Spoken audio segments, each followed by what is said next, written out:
Hey there, welcome to 2025, start of another new year. Hopefully, uh, something that you're looking forward to. Hopefully, you've got some plans, some goals, some desires for the new year, things that you want to accomplish, things you want to change, things that will hopefully motivate you to take action. And that's really what this is all about today. What I want to share with you is around goals. And obviously, this time of year, everything is about goals. It's about resolutions, making changes, doing something new.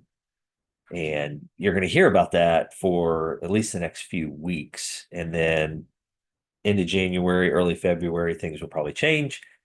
Everybody will go back to normal. Resolutions will be broken and life will just continue as is. And people will probably be thinking about all the things that they gave up on and now the things they need to change because they planned to change but they didn't and stop doing what they intended, whatever it might be. I mean, that's just the way it goes, right? And so I don't know if that's you. I know I've been there plenty of times where I've had the greatest intention for making changes, making improvements, doing something new, following through on that thing that I said I was going to and just haven't for whatever reason. And I think if we're honest, we've all been there. And the question really comes down to how do we stop that cycle? How do we actually move from intention, desire to actual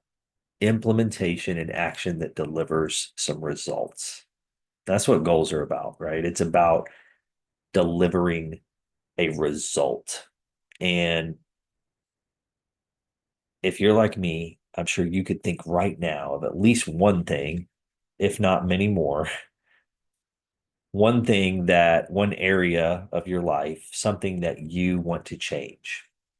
So I want you to think about that thing and think about what is the desired result that you have.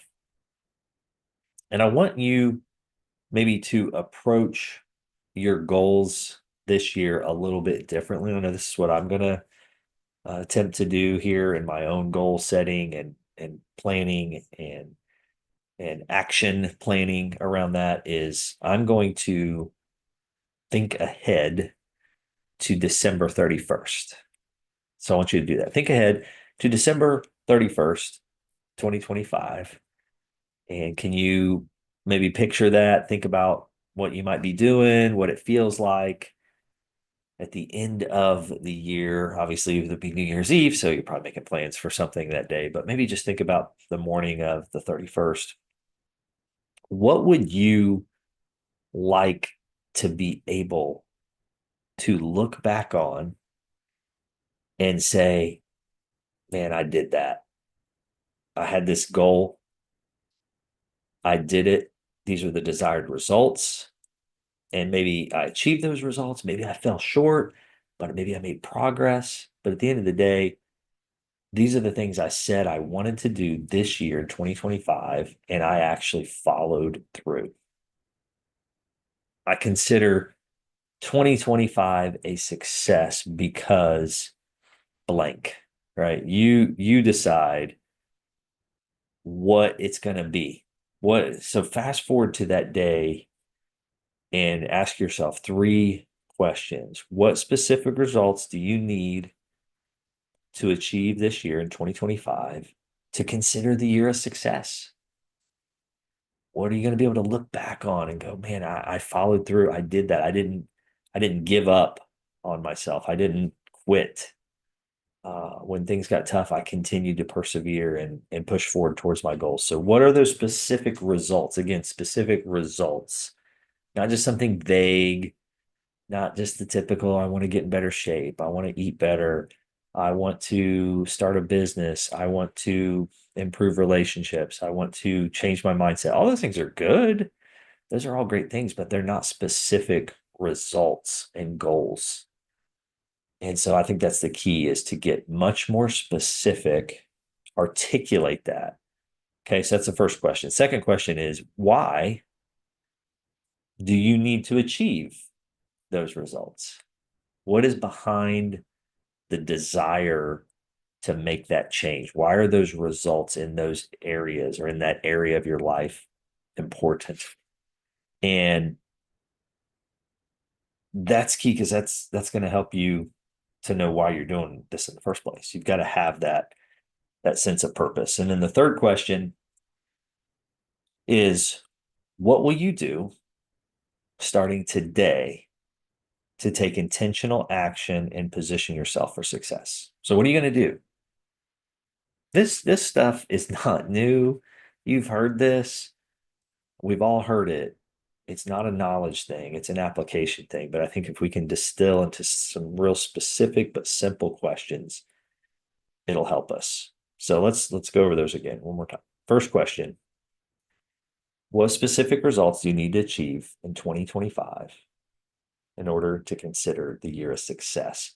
This is all about direction, clarity about where you want to go and what success looks like when you get there. So that's again that fast forwarding to the end of the year.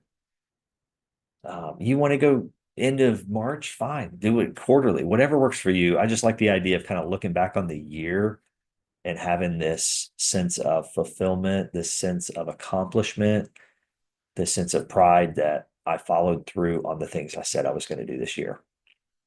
So the first question is about direction.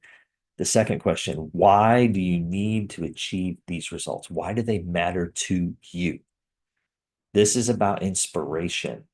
We all need inspiration, something that drives us, right? It's the why, the purpose behind your goals. It's going to drive you, it's going to motivate you to keep going when you feel like giving up, and you will, unless you are not normal. Most of us feel like giving up if we're honest. Things happen, life happens. Maybe we fail, maybe we have disappointment.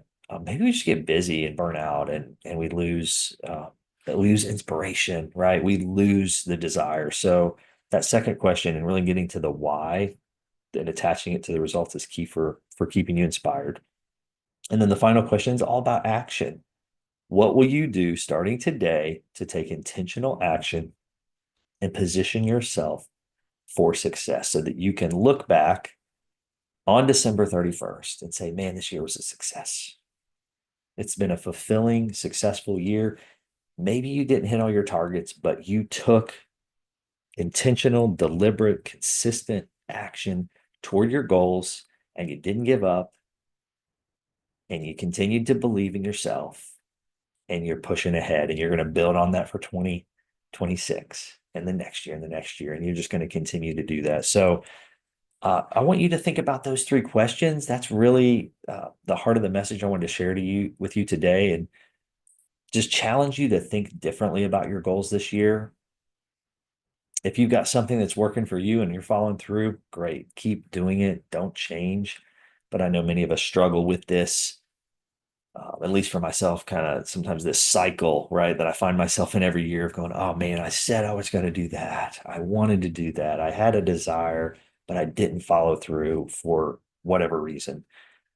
So take some time, some uninterrupted time today, this week, and really answer those questions. Write out your specific goals, why you want to achieve them, what you're going to do, and then invite someone else into that process to encourage you, to hold you accountable, to check in on you. If you go it alone, the chances of success are much lower, and the chances that you will abandon your goals are much higher. It's very easy to give up and abandon goals when we don't tell anyone else. Again, I can attest to that from personal experience. So engage someone else who can, again, encourage you, hold you accountable, and just kind of journey with you through the year as you seek to achieve your goals, whether it's something related to your business, whether it's a personal goal, a relational goal, a financial goal, professional development goal, or something else. We all have something we want to get better at, we want to improve. let's get real specific about what we're trying to achieve. Let's picture in the future what that looks like to achieve that, how that's going to make us feel. And then let's back into uh, what we're going to do and remind ourselves of why that's so important to us and what difference it's going to make in our lives and how we feel about ourselves. And let's get to work. Let's get to work starting today, and let's stay with it day in and day out, and continue to stay focused on doing the little things every day, knowing that the collection of those little things over an extended period of time are going to lead to bigger things and bigger results. So that's my encouragement for you today and my challenge. And I hope that you will take it to heart and to apply it. Take care.